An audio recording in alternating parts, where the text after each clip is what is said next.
To begin with, I would like to invite Mr. Rishi Kapoor, Sector Head, Times Conferences Limited, for the opening remarks. Good evening, ladies and gentlemen. I welcome you all to the third annual edition of the Economic Times Realty Convention. It gives me an immense pleasure to be in midst of a company of visionaries and leaders who are instrumental in shaping the landscape of our country. The Economic Times Realty Convention is a power-packed four-city summit that will deal with all relevant issues that are relevant in today's context. Opinion leaders in real estate and the ancillary services would deliberate on the benefits of the cutting-edge technologies, out-of-the-box real estate solutions, and the issues that need attention. While we have experts speaking on the current issues, we at Economic Times will also be recognizing some of the real estate firms today for the contribution towards the growth of the sector. For it is you who are shaping the places that defines our life, whether it's at office, at homes, or any other place.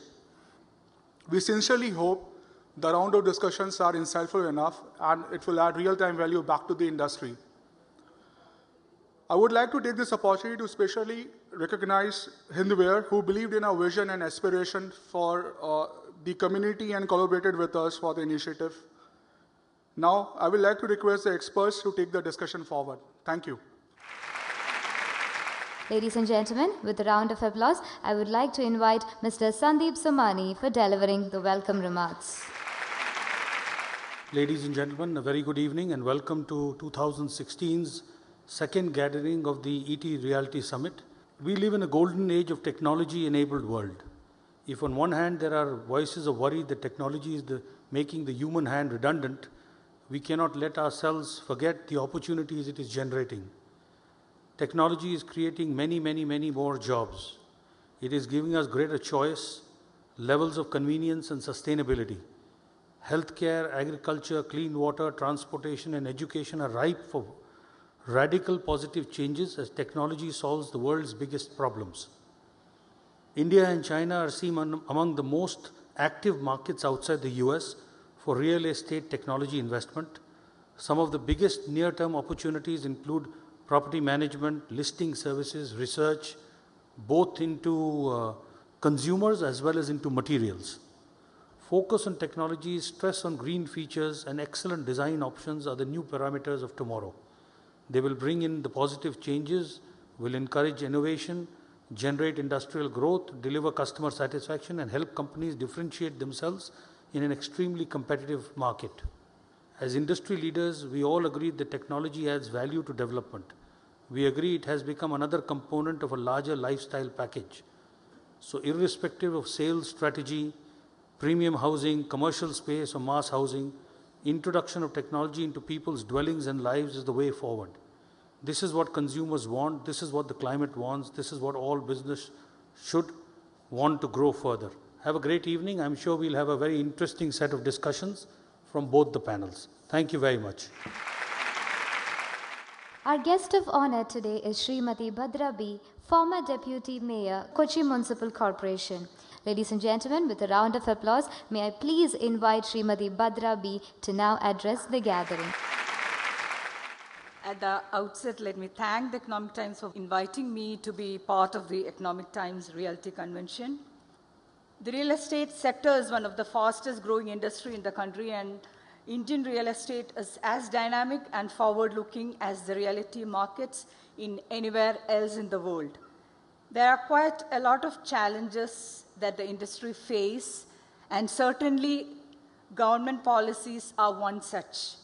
As I understand, as I wish, the governments, central, state, and local governments realize that the true potential of realty sectors and now have started treating them more like growth triggers and economic boosters. The Smart City Mission project initialized by the government is going to be a big boost up for the real estate market. Smart cities are going to be smart spaces within the existing cities with all modern infrastructure facilities, perfect sewage system, drainage system, water supply system, waste management system, transportation system, power distribution system, well-designed habitation system are going to be the primary basis of this smart city component. Let me conclude by appealing to the realty sector and the state to look into the needs of the lower middle class housing requirements as well. Cost-effective houses and housing complexes is the need of the hour. I'm sure you will seriously look into the segment. And I'm also sure that all the deliberations, discussions that is going to happen today will result in a concrete suggestions. And I wish the event all the success. Thank you. Wish you all a wonderful evening. Next, we have a special address. May I please invite Mr. V. Krishnamurthy, Vice President of HSIL, to deliver a special address. Very good evening, ladies and gentlemen. I am sure most of you are sitting here are familiar with brand Hindware.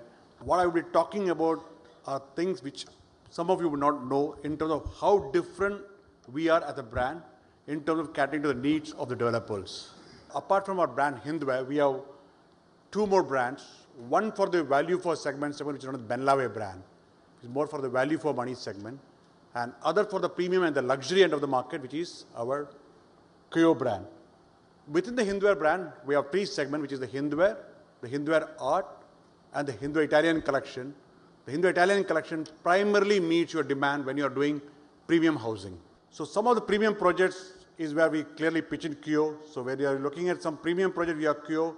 Then we have the Hindware Italian collection, the Hindware Art, Hindware. And those who are really looking at affordable housing, we have the brand Benlave. Thank you very much.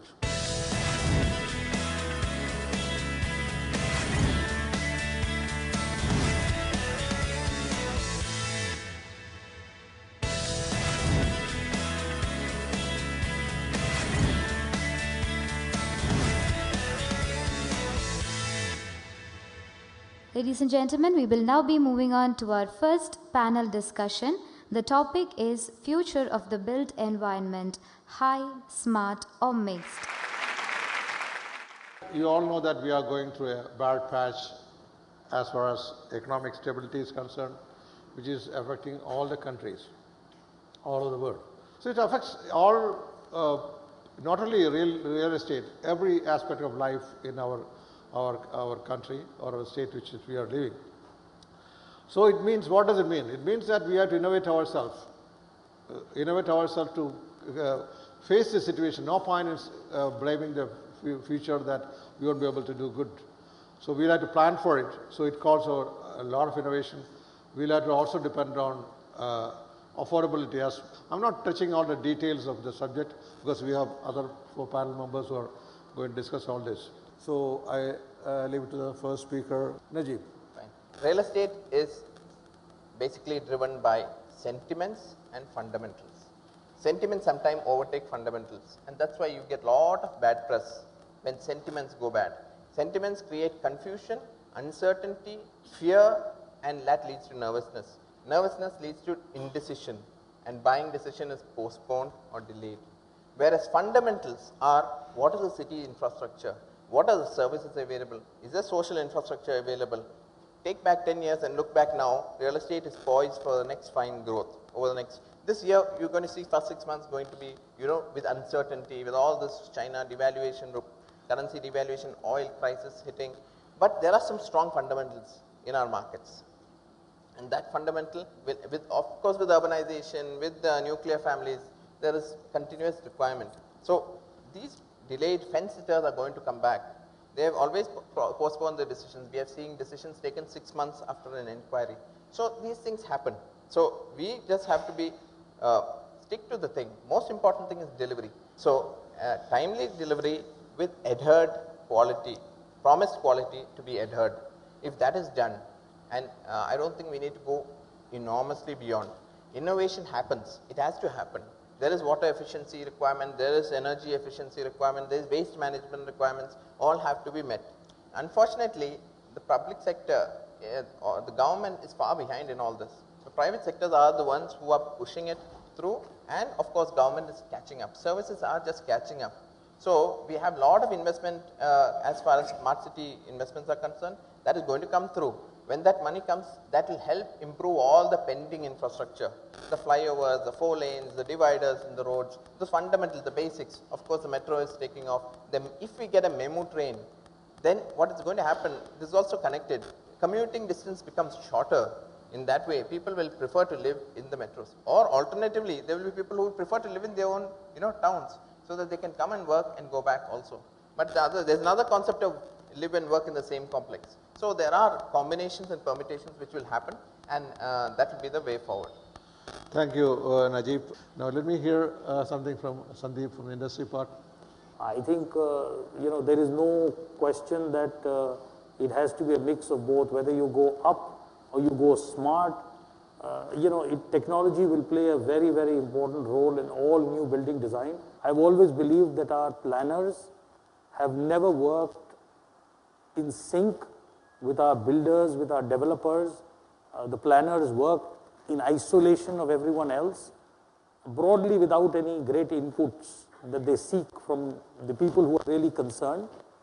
And I think our civic planning in general in India is quite poor, and it does not take care of 5 years, 10 years later concerns. They deal with today's problems.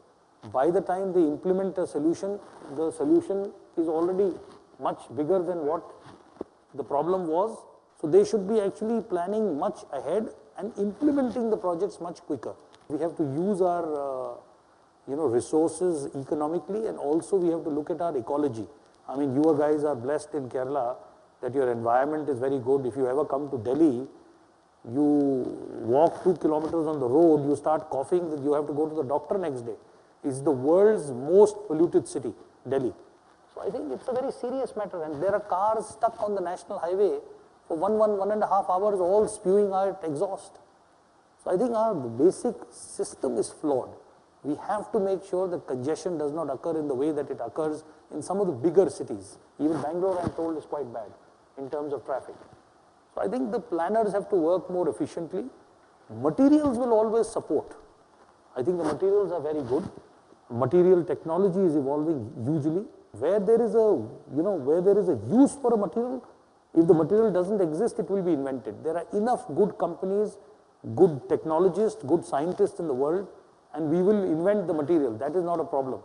Problem is people must be willing to use new materials, which I think broadly in India the acceptance is gaining now. I don't see much resistance towards new material, provided you can convince the architects that this is the material and this is the purpose it serves. I think most architects are quite receptive to new ideas today. Now I'd like Mr.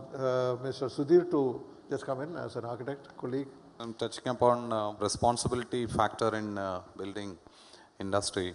Everybody is now changing into a kind of money-making process in the event of economic insecure planning.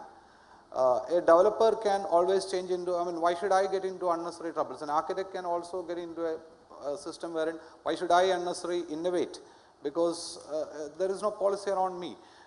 Is there a place where we are talking about green cities, we are talking about urban forests, is there a place where we can have an urban forest? No.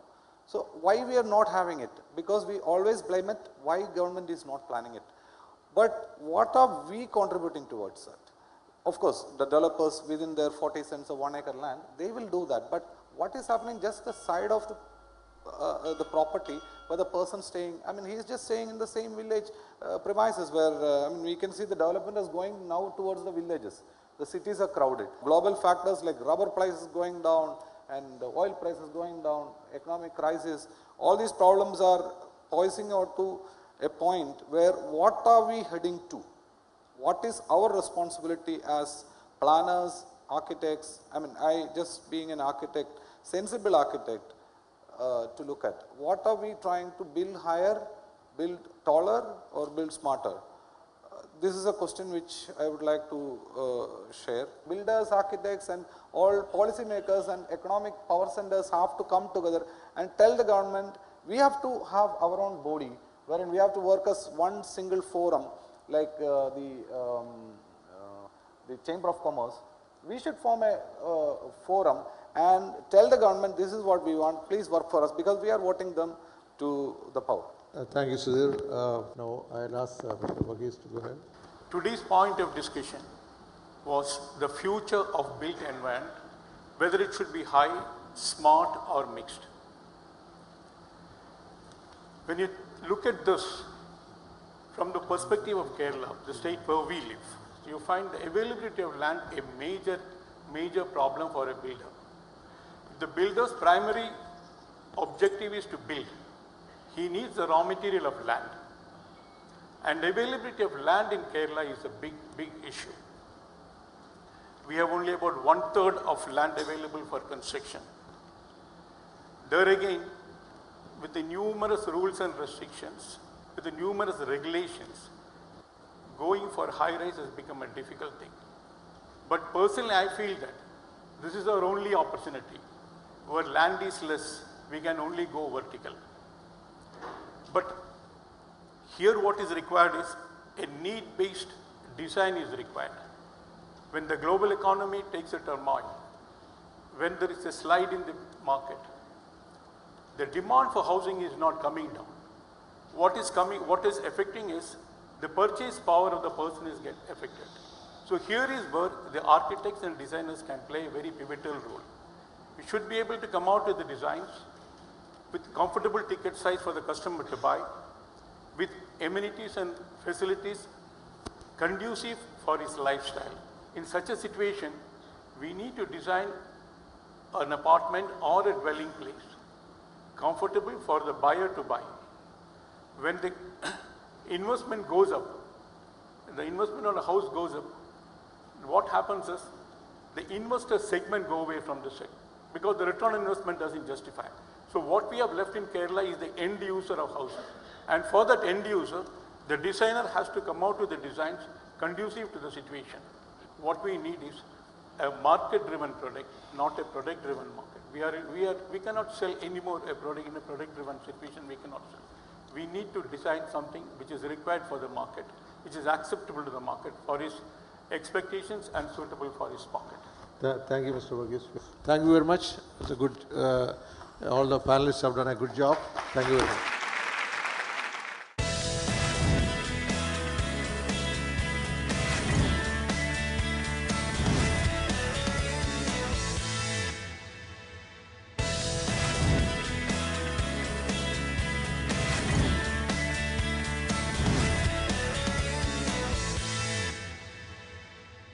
Ladies and gentlemen, we will now moving into a felicitation ceremony. Through this ceremony, the Economic Times will be honoring the real estate organizations in Kochi who have made a difference in the real estate sector in Kochi.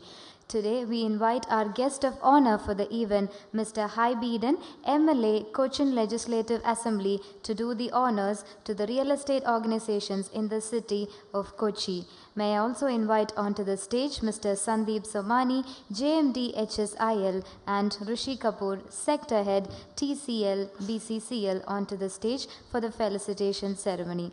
Ladies and gentlemen, the following are the organizations that will be felicitated today. We start with Abad Builders.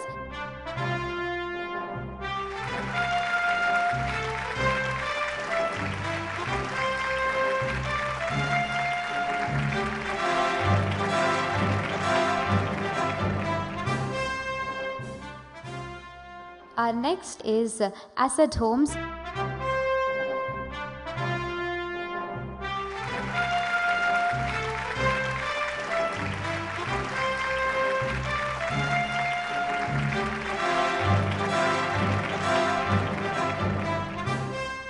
Our next is Novel Projects.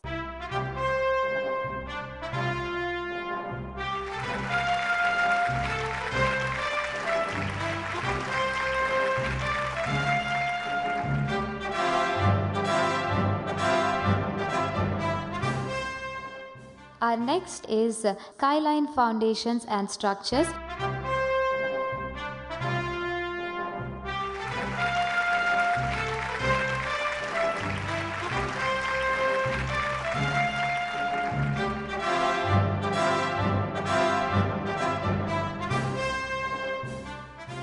And the final is Skyline Builders.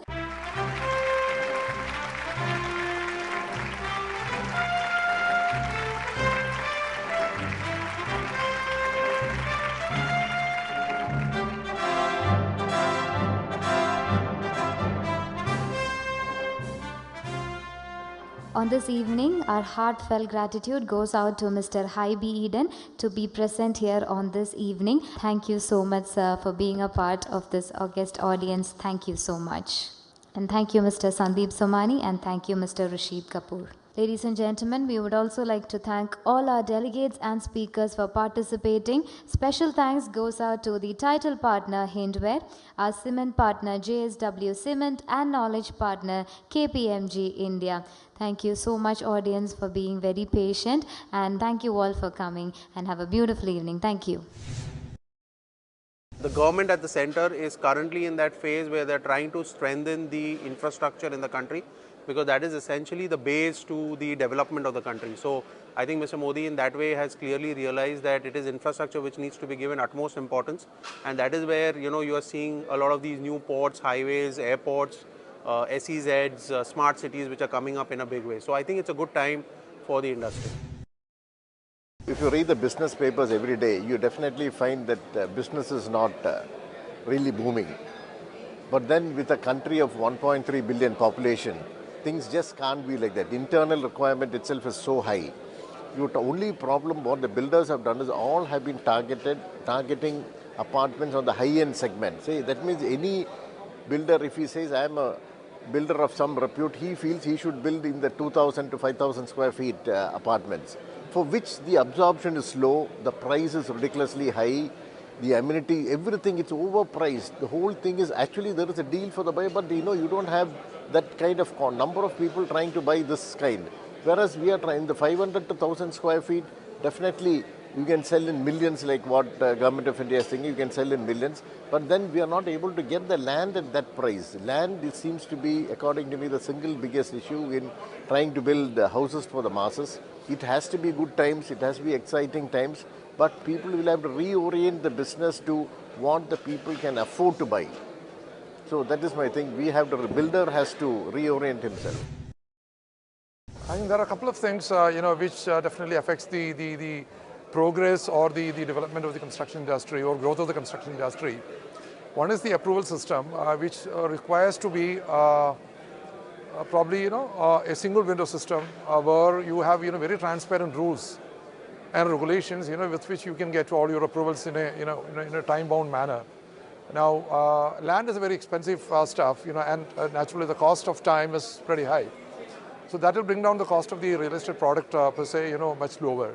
The second aspect is the tax component, which is about 20–22%, depending on the stamp duty, the service tax component, your VAT, all these things put together. GST might bring in a difference to the entire system. So if you bring down the tax structure and also the time of getting an approval, or if you introduce a single window clearance system, I think things would improve substantially and the cost would also come down. The real estate industry in India has a tremendous opportunity, but we need to understand the varying dynamics of what is happening to the country at a macro level as well as a micro level. India is going through a surge of growth, clogging something like 7 to 7.5%, which they expect to maintain for the next maybe 10 or 15, 20 years. Poised to be the third largest economy by 2050, India has a larger growth plan, not only in the cities, but also where industries are going to be established, infrastructure projects are going to come. So real estate has to be more distributed in the sense it has to come off from its fixation into cities, from metros into those areas where growth is being planned. So once that kind of a redistribution happens, it's more of a balanced ecosystem wherein the offerings of a built space are going to be much in sought. ET Reality is an excellent forum to bring the people who hold the knowledge, the architects, the people who use the knowledge, which is builders, and people who design the product, which is industry, together, and understand and discuss the challenges that we face as an industry. Some of the interesting discussions we have on kind of need of innovation, need of how do we look at the future smart cities, and how do we look at the need of developing products and services to ensure the consumers of tomorrow are well serviced and sustainable. So these kind of forums give an excellent platform. I was very happy with the kind of discussions we've had in a couple of forums that we've already done this year. And we see this as a strong platform which should be sort of built up for taking this initiative forward.